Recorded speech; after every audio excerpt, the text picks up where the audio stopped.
غرباء غرباء غرباء غرباء. Surat Al-Kafirun adalah surat yang insya Allah rata-rata bahkan hampir semua di antara kita sudah menghafalnya. Surat yang kalau di dalam Al-Quran itu nomor urutnya adalah 109. Dan jumlah ayatnya ada 6 ayat. Ayatnya pun pendek-pendek, tidak terlalu panjang, dan insya Allah semua di antara kita insya Allah sudah menghafalnya. Kalau memang ada yang belum hafal, nanti punya PR di rumah, hafalkan surat Al-Kafirun ini. Ya, baik. Kita akan kaji pada kesempatan malam hari ini sedikit tentang seluk-beluk dan kandungan sekaligus tafsir daripada surat Al-Kafirun ini. Baik, ikhwafillah rahimani wa rahimakumullah. Surat Al-Kafirun ini dari sisi namanya, kalau kita melihat bagaimana tafsir-tafsir para ulama, itu surat Al-Kafirun itu memiliki beberapa nama lain. Jadi selain dinamai surat Al-Kafirun, diambilkan dari potongan ayatnya yaitu Qul ya ayyuhal kafirun, yang artinya adalah surat ini adalah pesan dari Allah kepada orang-orang kafir melalui lisan nabinya Nabi Muhammad SAW. Makanya disebut sebagai surat Al-Kafirun. Di sini ada pernyataan tegas kepada orang-orang kafir. Ya, makanya disebut sebagai surat Al-Kafirun. Ada nama lain daripada surat Al-Kafirun, itu namanya surat Al-Ibadah. Jadi surat Al-Kafirun itu punya nama lain, namanya surat Al-Ibadah. Kenapa disebut sebagai surat Al-Ibadah? Karena di dalam ayat ini ada pemurnian.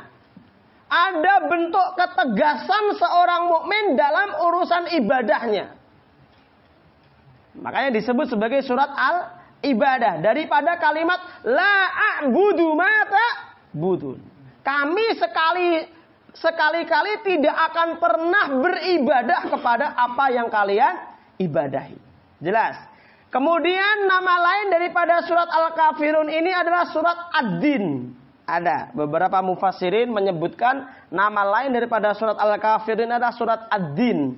Disebut dari ayat terakhirnya. Ayat terakhir surat Al-Kafirun apa? Lakum dinukum waliyadin. Kemudian ada sebagian yang menyebutnya nama surat Al-Kafirun. Nama lain surat Al-Kafirun itu adalah Al-Ikhlas. Loh, Al-Ikhlas berarti ada dua. Makna Al-Ikhlas di dalam surat Al-Kafirun ini beda makna dengan surat Al-Ikhlas Qul huwallahu ahad, beda. Kalau Al-Ikhlas Qul huwallahu ahad itu adalah maknanya pemurnian nama-nama Allah.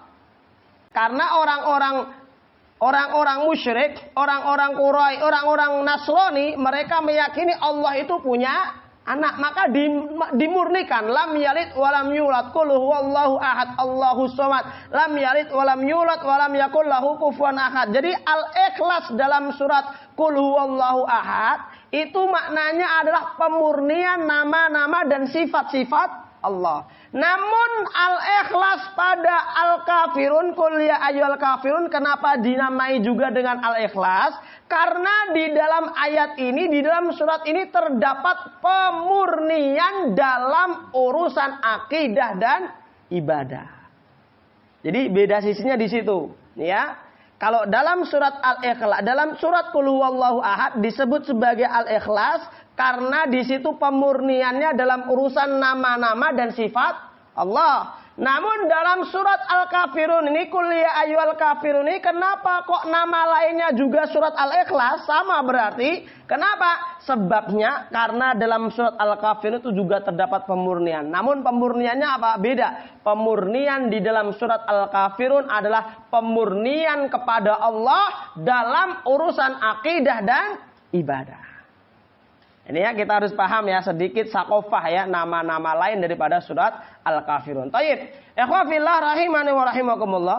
Surat Al-Kafirun ini diturunkan di awal-awal dakwah Islam. Sehingga kalau kita baca di dalam Al-Quran, biasanya ada kalimat surat itu termasuk Makkiyah atau Madaniyah. Jadi dari sisi diturunkannya, periode penurunannya, Al-Quran itu ada dua periode. Pertama periode Makkiyah dan kedua periode Madaniyah. Jadi Al-Quran itu dari sisi periode diturunkannya itu terbagi menjadi dua. Ada periode Makkiyah. Apa itu periode Makkiyah? Definisi yang paling tepat adalah Makkiyah itu adalah ayat-ayat dan surat-surat yang diturunkan sebelum Rasulullah hijrah.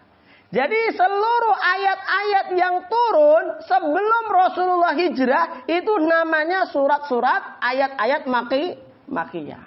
Adapun ayat-ayat yang turun setelah Rasulullah hijrah ke Madinah, maka disebut sebagai ayat-ayat dan surat-surat Madaniyah. Sekalipun kadang turunnya juga ada yang di Mekah. Namun kalau itu terjadi setelah Rasulullah hijrah ke Madinah, sekalipun turunnya juga di Mekah, masuk dalam kategori surat-surat Madaniyah. Nah, jadi seperti itu kita harus paham, karena ada beberapa ulama yang mendefinisikan Makkiyah dan Madaniyah itu tergantung turunnya. Kalau turun di Mekah ya Makkiyah, kalau turun di Madaniyah ya kalau turun di Madinah ya Madaniyah. Namun pendapat ini lemah. Pendapat yang kuat kenapa disebut Makkiyah dan Madaniyah, karena tadi surat-surat Makkiyah adalah surat-surat yang turun ketika Rasulullah dakwah di Mekah sebelum hijrah. Adapun surat-surat Madaniyah, ayat-ayat Madaniyah adalah ayat-ayat yang turun setelah hijrahnya Rasulullah ke kota Madinah. Berarti surat Al-Kafirun ini termasuk daripada surat Makkiyah. Disebutkan di beberapa riwayat bahwa surat Al-Kafirun ini turun tepatnya pada tahun ke-5 atau ke-6 kenabian. Termasuk awal-awal ya, 5 tahun setelah Rasulullah dakwah. Nah, jadi termasuk surat yang awal-awal turun. Baik, kita bicara sekarang tentang asbabun nuzulnya. Ini kisah ya. Jadi di tahun ke-5 atau ke-6 Hijriah, di awal-awal dakwah Rasulullah SAW secara jahriyah, maka seketika itu muncullah respon dari orang-orang musyrik Quraisy. Ketika mendengar dakwah Islam sudah mulai terdengar, mulai dari kerabat-kerabat Rasulullah dan beberapa sahabat-sahabat dekat beliau, mulai berbondong-bondong sedikit demi sedikit masuk ke dalam agama Allah, masuk ke dalam Islam, maka kabar ini terdengar oleh pemuka-pemuka Quraisy yang menjadikan mereka ini kebingungan dan resah. Maka mereka pun menggunakan cara-cara negosiasi. Cara pertama yang mereka lakukan adalah dengan cara membujuk Rasulullah Sallallahu Alaihi Wasallam dalam bentuk apa? Rayuan dan tawaran. Rayuan dan tawaran. Bagaimana rayuannya? Sebagaimana diceritakan oleh Ibnu Abbas di dalam tafsir Ibnu Jarir At-Tabari, bahwa orang-orang Quraisy mereka mendatangi Rasulullah dengan rayuan dan tawaran dalam bentuk harta, pangkat dan wanita. Dikatakan kepada beliau Sallallahu Alaihi Wasallam, maukah engkau wahai Muhammad, kami tawarkan kepada engkau wanita yang paling cantik di kota Mekah. Maukah wahai Muhammad, kami tawarkan kepada engkau sebuah jabatan tertinggi di kota Mekah. Maukah wahai Muhammad, kami tawarkan kepada engkau sebuah harta yang paling melimpah di kota Mekah. Sehingga kalau itu engkau dapatkan, engkau menjadi orang yang paling terpandang di kota Mekah dari sisi ya wanita istrinya paling cantik, dari sisi hartanya paling banyak, dari sisi jabatannya paling tinggi. Namun dengan syarat. Apa syaratnya? Syaratnya adalah hentikan dakwah tauhid. Jangan lagi engkau caci Tuhan-Tuhan kami, jangan lagi engkau mendakwahkan agamamu itu. Namun dengan tegas Rasulullah pun menolaknya. Turunlah firman Allah Ta'ala dalam surat Az-Zumar ayat 65. Sebagai jawaban dari Allah kepada Rasulullah agar disampaikan kepada orang Quraisy. Bagaimana jawabannya Allah? A'udzu billahi minasyaitonir rajim. Qul atamuruni a'budu ayyuhal jahilun? Qul aghairallahi ta'muruni a'budu ayyuhal jahilun? Rasulullah diperintahkan oleh Allah jawab begini wahai Muhammad, jawab ini. Surat Az-Zumar ayat 65. Katakan kepada mereka, apakah kalian menyuruh aku untuk beribadah kepada selain Allah wahai orang-orang bodoh? Coba. Jadi ayat ini diperintahkan untuk dibacakan di hadapan orang-orang musyrik Quraisy. ketika mereka memerintahkan Rasulullah agar berhenti berdakwah, ikuti saja agama nenek moyang, agama musyrik itu. Kemudian Rasulullah ditawari dengan jabatan yang begitu tinggi, harta yang melimpah, wanita yang sangat cantik. Apakah kalian memerintahkan kepada saya untuk beribadah kepada selain Allah, wahai orang-orang bodoh? Nah, jadi di sini di awal-awal dakwah Islam sudah ada tuh cacian kepada orang-orang Quraisy bahwa mereka yang mengajak untuk beribadah kepada Allah itu adalah orang-orang yang bodoh. Bahkan kemudian di ayat yang berikutnya ada ancaman bahwa apa? Apabila Rasulullah Shallallahu Alaihi Wasallam la in asyrakta la yahbatanna amaluka wa la takunanna minal khasirin. Wahai Muhammad, dan ingat juga bagi engkau wahai Muhammad, jika engkau tertipu dengan ajakan dan rayuan mereka, niscaya akan hangus seluruh amal-amalmu. Habis semua kebaikan kamu itu wahai Muhammad, dan jangan sekali-kali engkau menjadi orang-orang yang merugi. Coba, Rasulullah saja diingatkan, diperingatkan oleh Allah tentang bahaya syirik. Padahal beliau adalah orang yang tidak mungkin berbuat syirik. Jangankan syirik maksiat saja nggak mungkin. Inilah tercelanya syirik. Jeleknya dosa syirik itu adalah dosa yang sampai-sampai para nabi itu saking jeleknya diingatkan. Nggak ada nabi diingatkan jangan zina, jangan minum khamr, nggak ada. Namun nabi seluruhnya itu diingatkan tentang syirik, menunjukkan betapa syirik itu sangat jelek. Sampai-sampai nabi yang nggak mungkin berbuat dosa saja diingatkan dengan masalah syirik. Sekali lagi ini salah satu bukti bahwa dosa syirik itu adalah dosa yang sangat jelek sekali, di mana seluruh para nabi termasuk juga nabi kita Nabi Muhammad SAW pun diingatkan dan diancam oleh Allah terkait masalah syirik ini. Nah, setelah tawaran pertama ini gagal, maka mereka mencari celah yang lain. Di hari yang berikutnya datang lagi mereka pemuka-pemuka Quraisy kepada Rasulullah. Wahai Muhammad, kami mau negosiasi lagi. Negosiasi gimana? Kata Rasulullah, tafadhol, silahkan. Diceritakan oleh Ibnu Abbas. Berbicaralah mereka pemuka Quraisy kepada Nabi Shallallahu Alaihi Wasallam dan mereka berkata, wahai Muhammad, ya, bagaimana kalau kota Mekah ini kita bagi menjadi dua? Artinya bagaimana?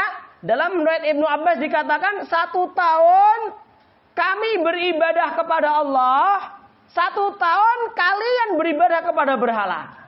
Artinya apa? 1 tahun seluruh penduduk Mekah siap beribadah kepada Allah.